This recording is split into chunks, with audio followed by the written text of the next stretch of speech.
बच्चों, आज के इस हिंदी के वीडियो में सभी का स्वागत है।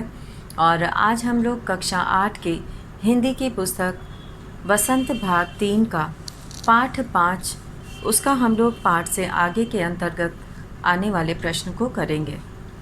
और इसमें जो पहला प्रश्न दिया गया है उसमें लिखा है कि किसी के लिए बिना टिकट सादे लिफाफे पर सही पता लिखकर पत्र बैरंग भेजने पर कौन सी कठिनाई आ सकती है, पता कीजिए। तो यहाँ पर जो है टिकट के बिना अगर पत्र भेज देते हैं तो कई कठिनाइयाँ आ सकती हैं। इसके बारे में हम लोग लिखेंगे। तो पाठ से आगे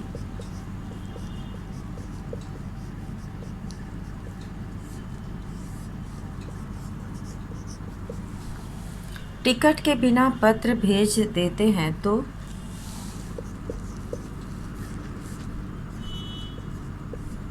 टिकट के बिना पत्र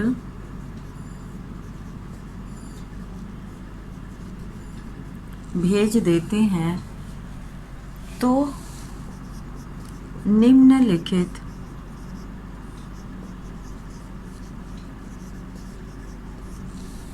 टिकट के बिना पत्र भेज देते हैं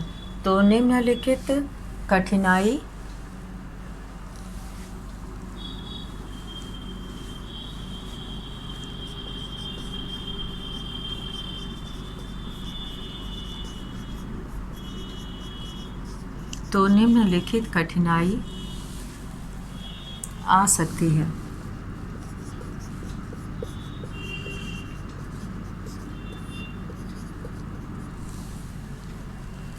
सही पता लिखने पत्र सही पता लिखने पर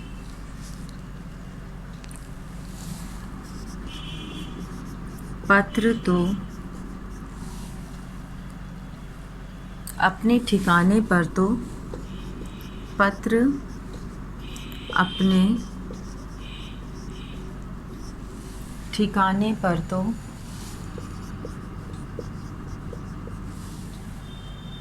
पहुंच जाएगा,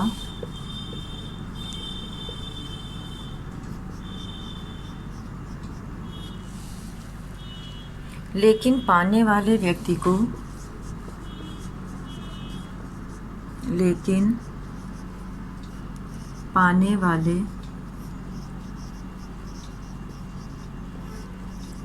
को तभी पत्र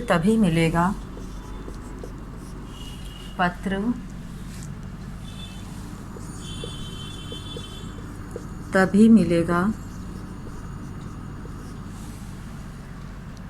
जब वह व्यक्ति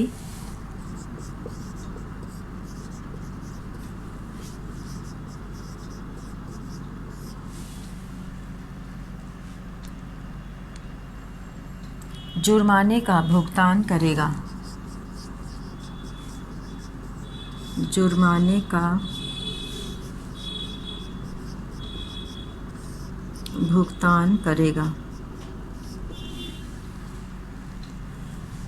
इसके अलावा पत्र पाने वाले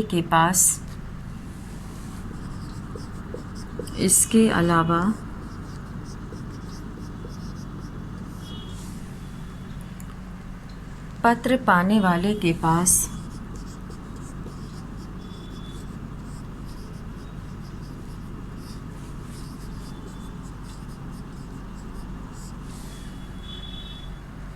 अगर उतने पैसे नहीं होने पर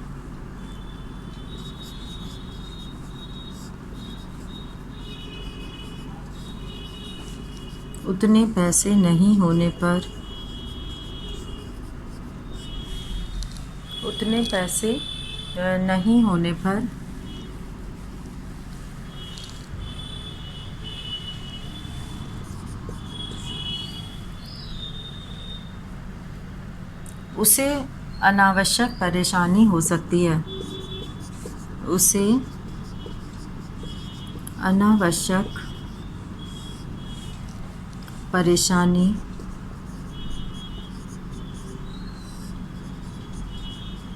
हो सकती है।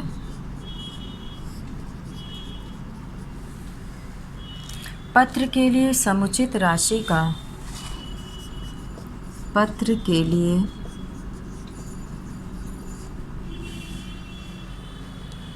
समुचित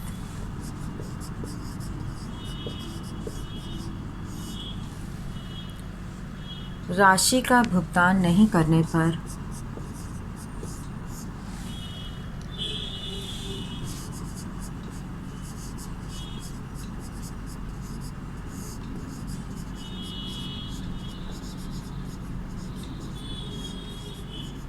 पत्र के लिए समुचित राशि का भुगतान नहीं करने पर पत्र वापस भी आ सकता है। पत्र वापस भी आ सकता है।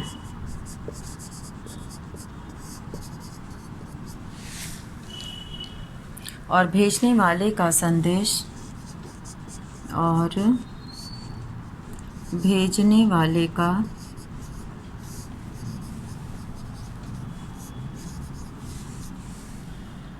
संदेश पाने वाले से वंचित रह जाएगा।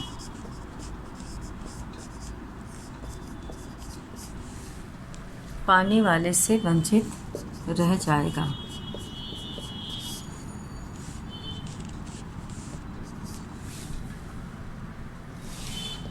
तो इस तरह से पत्र लिखने का और संदेश भेजने का कोई भी उद्देश्य पूरा नहीं होगा।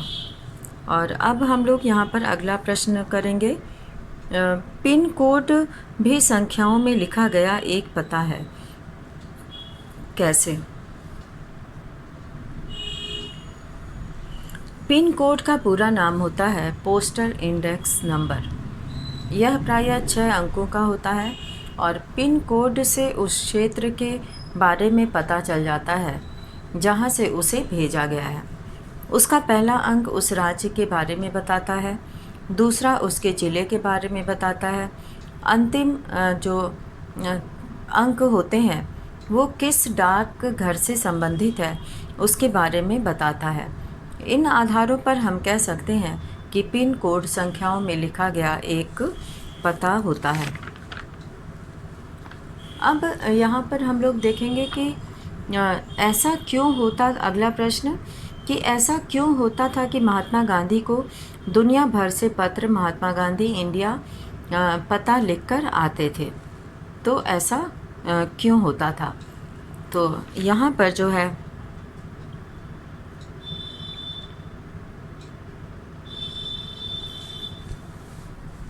सबसे पहले हम लोग दूसरा लिखेंगे।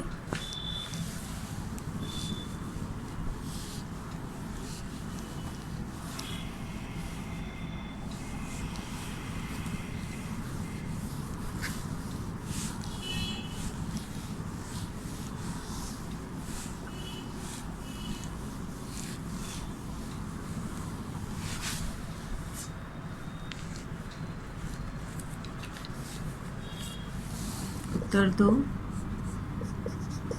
पिन कोड का पूरा नाम होता है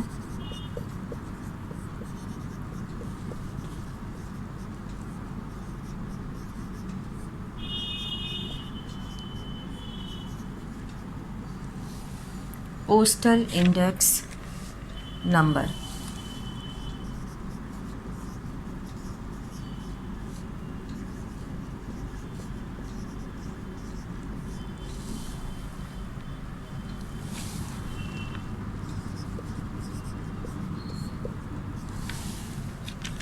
यह प्रायः 6 अंकों का होता है।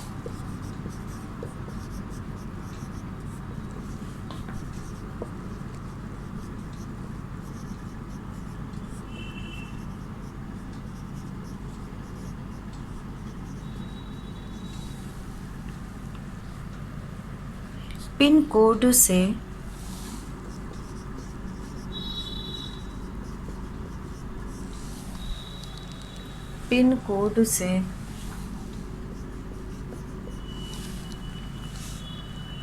उस क्षेत्र के बारे में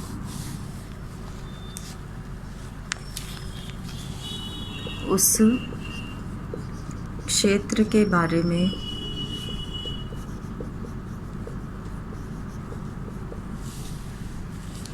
पता चल जाता है, पता चल जाता है जहाँ से उसे भेजा गया है, जहाँ से उसे भेजा गया है।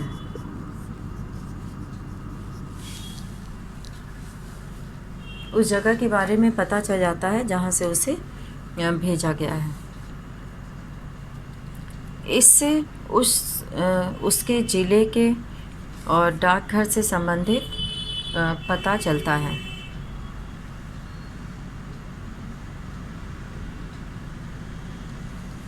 इससे राज्य, ज़िले और किस डाकघर से संबंधित है और किस डाकघर से संबंधित है,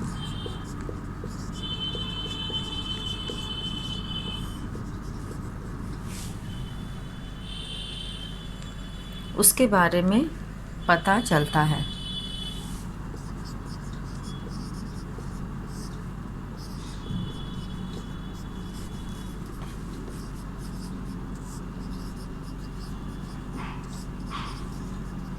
इस आधार पर हम कह सकते हैं कि इस आधार पर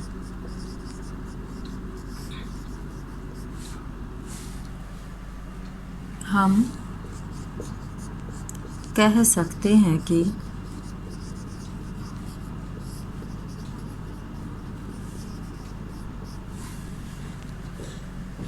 पिन कोड संख्याओं में लिखा गया, पिन कोड संख्याओं में लिखा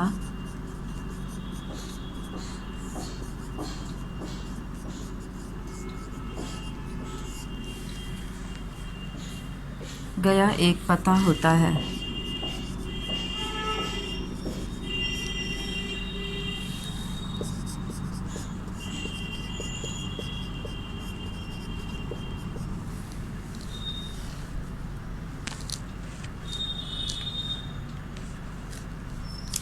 और अब हम लोग अगला प्रश्न यहाँ पर करेंगे कि ऐसा क्यों होता था कि महात्मा गांधी को दुनिया भर से पत्र महात्मा गांधी इंडिया लिखकर आते थे। तो यहाँ पर हम लोग उत्तर 3 लिखेंगे।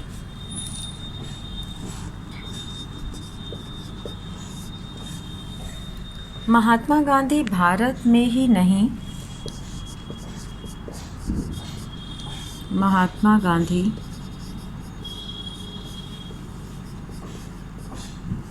भारत में ही नहीं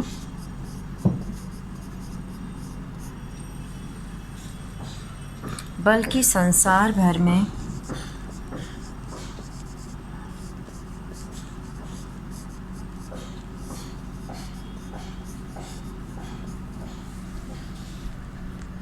सबसे लोकप्रिय व्यक्ति थे,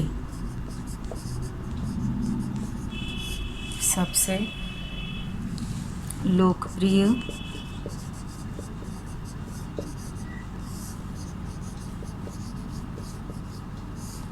व्यक्ति थे। अपने देश में वे और भी अधिक लोकप्रिय थे। अपने देश में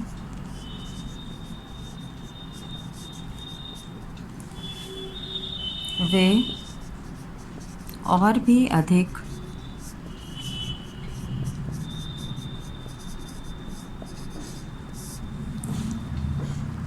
लोकप्रिय थे।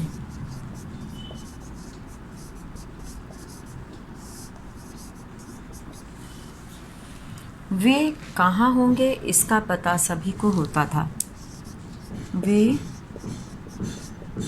कहाँ होंगे इसका पता सभी को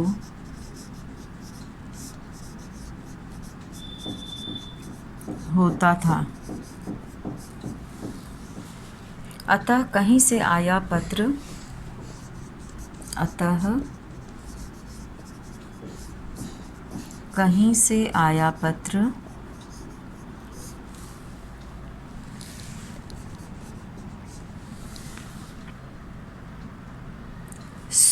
अपने आप ही स्वतः ही पहुंच जाता था, स्वतः ही पहुंच जाता था। तो इस तरह से पता की ज़रूरत नहीं होती थी, क्योंकि वो इतने लोकप्रिय थे कि कई जरिया था जिससे कि पता चलता था कि महात्मा गांधी किस जगह होंगे। तो अब यहाँ पर हम लोग भाषा की बात करेंगे। भाषा की बात के अंतर्गत पत्र के योग से बनने वाले 10 शब्द लिखना है, जिसमें पत्र का प्रयोग हो। ये सभी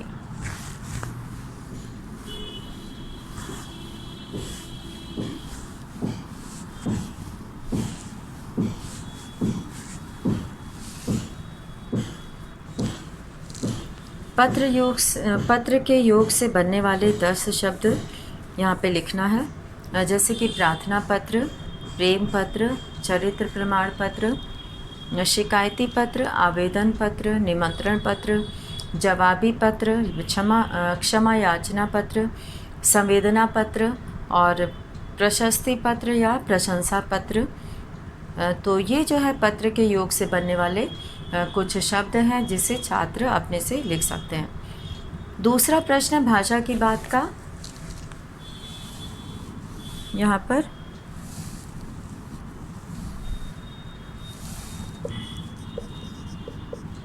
भाषा की बात, इसमें व्याकरणिक प्रश्न ज़्यादा होते हैं। यहाँ पर दूसरा है एक प्रत्यय जोड़कर शब्द बनाएं। तो एक प्रत्यय जोड़कर शब्द बनाना है, जैसे समाज धन एक सामाजिक, समाज धन एक सामाजिक, पुराण धन एक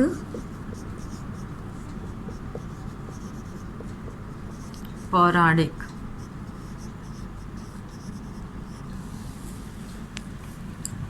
इतिहास धन एक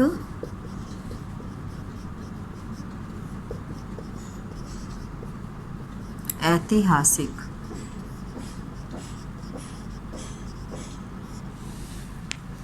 जीव धन एक जैविक,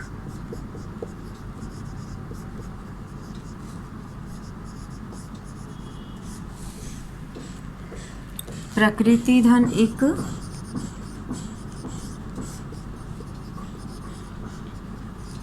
प्राकृतिक।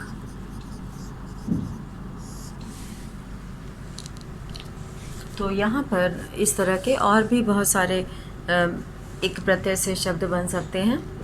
और तीसरा प्रश्न है कि दीर्घ गुण वृद्धि और यण संधि का उदाहरण लिखना है। तो यहाँ पर विद्या धन आलय, ये दीर्घ संधि का उदाहरण है।